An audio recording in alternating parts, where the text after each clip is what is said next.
Good morning students, मैं हूं आपका मैथ्स टीचर विवेक मेवाड़ा।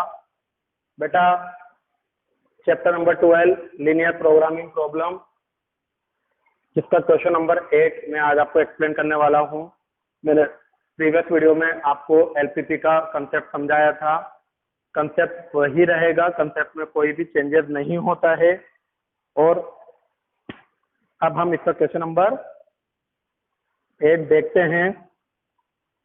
तो यहाँ पर अब मैं आपको दोनों वाला क्वेश्चन दे देता हूँ, जहाँ पर मिनिमाइज और मैक्सिमाइज दोनों वैल्यू पूछ रहा है जेड की, मिनिमाइज भी और मैक्सिमाइज भी। तो मैंने आपको पिछले क्वेश्चन में मिनिमाइज वैल्यू को समझाया था, तो आज हम यहाँ पर मिनिमाइज और मैक्सिमाइज दोनों का कंसेप्ट समझेंगे। तो देखिए, ये तो आपको जेड गिवन है। इसके अलावा अब आपको इक्वेशन गिवन है x + 2y greater than equal to 100, 2x + y less than equal to 200, और एक और गिवन है 2x - y less than equal to 0, और एक गिवन है x greater than 0, y greater than 0। इसका मतलब होता है x की वैल्यू 0 से बड़ी, मतलब जो आप ग्राफ का शेडेड पोर्शन करोगे तो शेडेड पोर्शन में x और y हमेशा पॉजिटिव होने चाहिए। तो सबसे पहला कंसेप्ट है ग्राफ के कोऑर्डिनेट फाइंड करने का। इसको हम ओरली निकाल लेते हैं। x 0 रखा तो y आया 50, और y 0 रखा तो x आया 100। इसके भी ग्राफ के कोऑर्डिनेट हम डायरेक्ट ही निकालेंगे। x आया, x रखा 0 तो y आया 200, y रखा 0 तो x आया 100। ये आपके इसमें कांस्टेंट 0 है। देखो, ये है x की टर्म, y की टर्म और कांस्टेंट, x की टर्म, y की टर्म और कांस्टेंट। लेकिन अगर x की टर्म, y की टर्म और कांस्टेंट 0 दिखा रहे, तो जब कभी भी कांस्टेंट 0 दिखे तो इसका भी एक कंसेप्ट ध्यान रख लीजिए।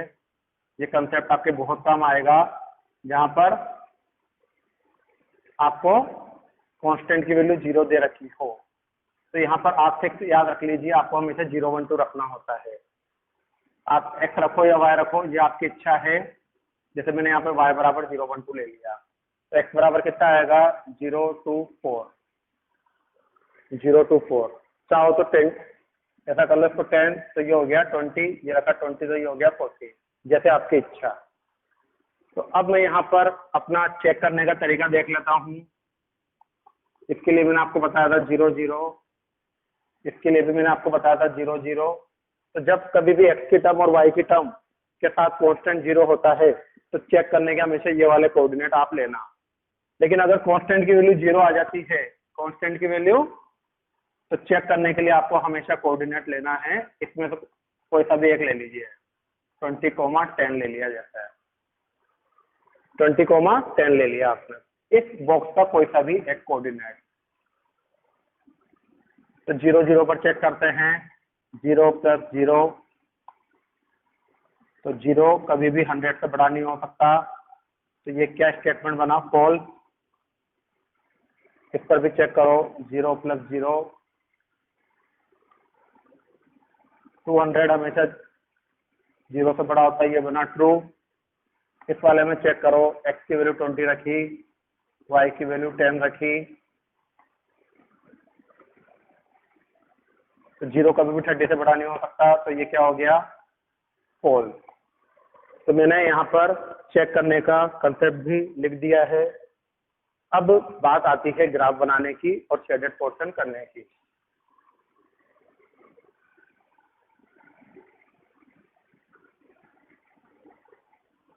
तो मैक्सिमम नंबर कितना है यहाँ पर, 20 20 का गैप ले लूँ। 20, 40, 60, 80, 100, 120, 140, 160, 180, 200। इधर भी ले लीजिए, 20, 40, 60, 80, 100, 120, 140, 160, 180, 200। तो पहला वाला कोऑर्डिनेट अपन को देखना है, x 50 हो, पहला वाला वर्टिकल पे, दूसरा वाला हॉरिजॉन्टल पे है। तो पहला वाला वर्टिकल पे, दूसरा वाला हॉरिजॉन्टल पे है।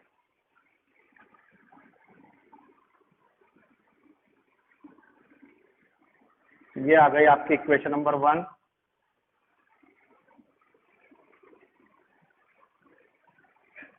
और इसका शेडेड पोर्शन क्या है? फॉल्स। और मैंने क्या बोला? फॉल्स का मतलब बाहर की तरफ, टाइप 1 में है ना, ये वाला शेडेड पोर्शन बाहर की तरफ, फॉल्स आ रहा है इसलिए। सेकंड वाला x की वैल्यू 200, सॉरी y 200 और x 100।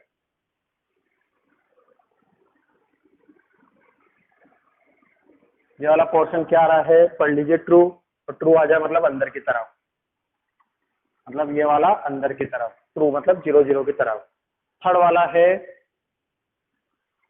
x0 तो y0, x20 तो y10,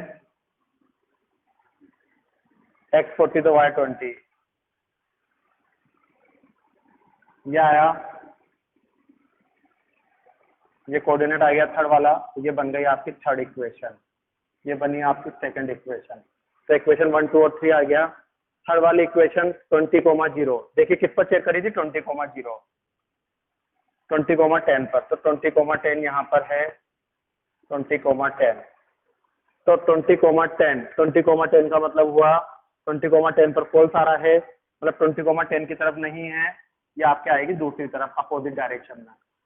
तब तीनों का कॉमन पोर्शन क्या निकल पा रहा है यहाँ पर? एक अंदर, एक बाहर। तो इन तीनों का कॉमन पोर्शन निकल पा रहा है, सॉरी गलत बन गया, तीनों का कॉमन पोर्शन, एक सेकंड रुकिएगा, तीनों का कॉमन पोर्शन गलत निकल गया। ये वाली लाइन यहाँ पर थी, ये वाली लाइन यहाँ पर थी, और ये वाली लाइन यहाँ पर थी। तो देखिए फर्स्ट वाली लाइन फॉल्स है, मतलब फॉल्स मतलब बाहर की तरफ, ये बाहर। सेकंड वाली लाइन अंदर की तरफ। बेटा एक काम करिए, हमेशा इसको 0 लीजिए, है ना, इसको 0 लीजिए। कोऑर्डिनेट हमेशा या तो एक्स एक्सिस का कोऑर्डिनेट ले या वाई एक्सिस का कोऑर्डिनेट ले, कोऑर्डिनेट हमेशा आपको उसी का लेना है। तो मुझे लग रहा है ये इक्वेशन थोड़ी सी डाउटफुल है।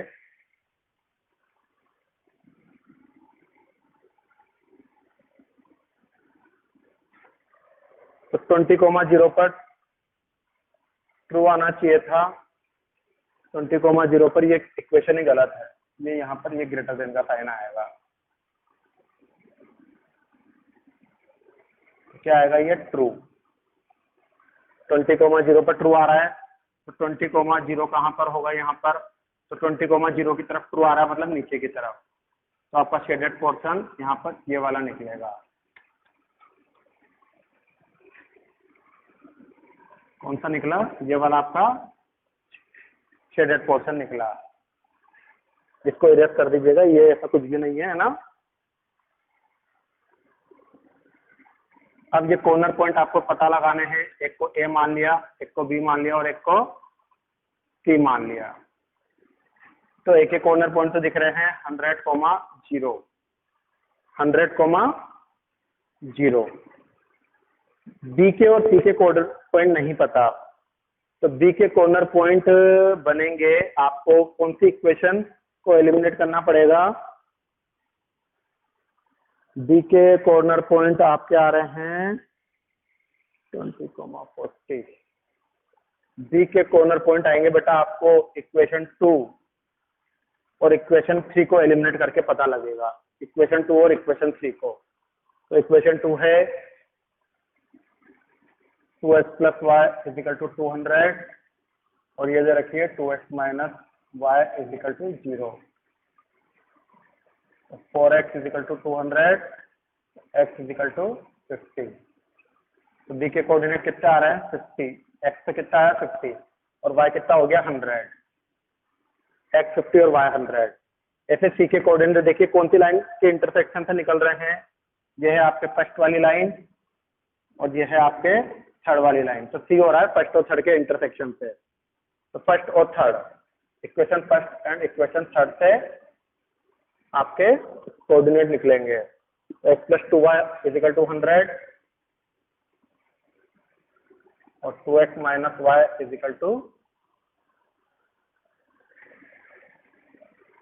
0। तो इस वाले को सेकंड वाले को 2 से मल्टीप्लाई कर दीजिए, तो कितना हो गया? x + 2y = 100, 4x - 2y = 0। तो 5x = 100, x = आया 20 और x = 20 आने से y = हो गया 40। तो c के कोऑर्डिनेट कितने बने? 20, 40। तो c के कोऑर्डिनेट कितने बने? 20, 40 आ गए। तो ये हमारा ग्राफ बन गया, शेडेड पोर्शन हो गया, सब कुछ हो गया। अब हमको इसके कॉर्नर पॉइंट लिखने हैं और कॉर्नर पॉइंट के लिए आपको यहाँ पर कितने कॉर्नर पॉइंट दिख पा रहे हैं? अब आप एक बॉक्स बनाएंगे और मैंने आपको उस बॉक्स में बोला है एक जगह पर तो लिखते हैं कॉर्नर पॉइंट और दूसरी जगह पर लिखते हैं जेड, जो आपको गिवन होता है। तो 3 कॉर्नर पॉइंट आपको क्या क्या गिवन दे रखे हैं? एक का तो दिख रहा है 100, 0। बी का कॉर्नर पॉइंट दिख रहा है 50, 100 और सी के कॉर्नर पॉइंट दिख रहे हैं 20, 40। कॉर्नर पॉइंट निकाल के पढ़ते हैं बेटा। चलो जेड के अंदर रखिए, एक्स की वैल्यू 100 रखी और वाई की वैल्यू 0। तो 0 + 100 कितना हो गया? 100। एक्स की वैल्यू 50 रखी और वाई की वैल्यू 100 रखी, तो जेड कितना आ गया? 250। यहाँ पर भी ऐसे ही करिए, एक्स की वैल्यू 20 रखो और वाई की वैल्यू 40 रखो, तो जेड कितना हो गया? 100। तो यहाँ पर आपको मिनिमम वैल्यू भी पूछी है और मैक्सिमम वैल्यू भी पूछी है। तो मिनिमाइज जेड आपको कितना दिख रहा है बताइए? एक तो यहाँ पर और एक यहाँ पर भी मिनिमम दिखा, यहाँ पर भी मिनिमम दिखा। तो मिनिमम जेड दिख रहा है 100 और किस पॉइंट पर दिख रहा है? एक तो 100, 0 पर और 20, 40 पर। तो मिनिमाइज जेड का आंसर तो ये हो गया और मैक्सिमाइज जेड पूछ रहा है, तो मैक्सिमाइज जेड का आंसर हो गया 250। मैक्सिमाइज जेड कितना दिख रहा है? 250 और किस पॉइंट पर दिख रहा है? वो पॉइंट लिख लीजिए, वो दिखा आपको 50, 100 पर। तो इस तरह से आपको मिनिमाइज और मैक्सिमाइज जेड की वैल्यू फाइंड करनी होती है। तो स्टूडेंट्स, इस तरह से आपको 12.1 के क्वेश्चन को सॉल्व करना है। मैंने आपको 12.1 के क्वेश्चन को एक्सप्लेन कर दिया है। 12.2 एक्सरसाइज में भी हमको यही कंसेप्ट फॉलो करना है, लेकिन यहाँ पर आपको इक्वेशन बनी बनाई दे रखी होती है, लेकिन जब हम 12.2 पढ़ेंगे तो 12.2 के अंदर हमको इक्वेशन हमको खुद बनानी पड़ेगी और फिर उसके बाद जो सॉल्व करने का प्रोसेस होता है वो यही प्रोसेस होता है जो मैंने अभी आपको बोर्ड पे पढ़ाया है। तो स्टूडेंट्स, आपको 12.1 की पूरी एक्सरसाइज को सॉल्व करना है और ये हमारा चैप्टर नंबर 8 चल रहा है, इस बात का आप ध्यान दीजिएगा। तो okay, good bye students, have a nice day, bye bye.